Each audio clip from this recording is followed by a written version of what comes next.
Street culture. Street culture. Street culture.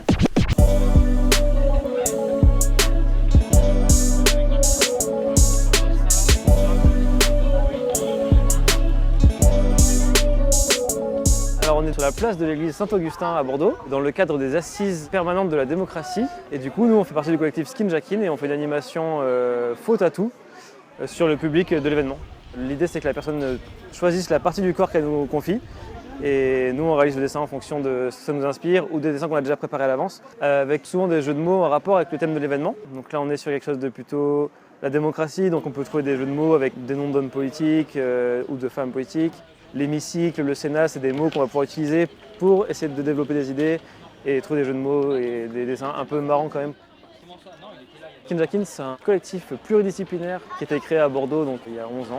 On va avoir des graphistes, des graffeurs, des tatoueurs, des peintres, des illustrateurs, ce qui permet d'avoir comme une versatilité assez intéressante et puis de s'adapter à tous les thèmes, tous les contextes. On existe depuis plus de 10 ans et on fait ça un peu partout en France, en Europe. Aujourd'hui c'est très familial, mais des fois c'est que des enfants, des fois c'est que des adultes, des fois c'est pour des marques, des entreprises, des mairies, des assos. C'est vraiment, on est très ouvert et très intéressé par tout type de contexte et de public, quoi. C'est sa bouche, c'est un smiley. On a récemment sorti le livre des 10 ans du collectif Skin Jackin, qui compile du coup 10 ans de faux tatou. C'est vraiment la compilation ultime Skin Jackin et ça fait plaisir. La vision de Skin Jackin, elle est ludique, créative, originale. Et on est une cinquantaine d'artistes sous ces couleurs-là. Alors moi, je suis photographe-auteur. Je suis bordelais. J'ai appris d'une manière autodidacte. Et j'ai fait mes classes dans les associations musicales bordelaises. Allez, 1, 2, 3. Celle-là, elle est bien. Ça, c'est rigolo. Ouais.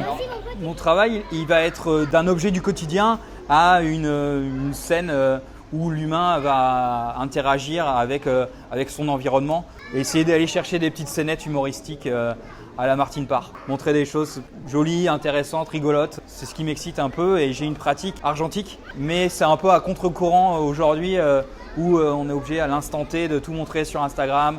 Voilà, je m'y retrouve pas trop dans ce domaine-là et je préfère prendre le temps de développer moi-même mes propres images en argentique et avoir le suspense et la réussite ou pas de mes clichés.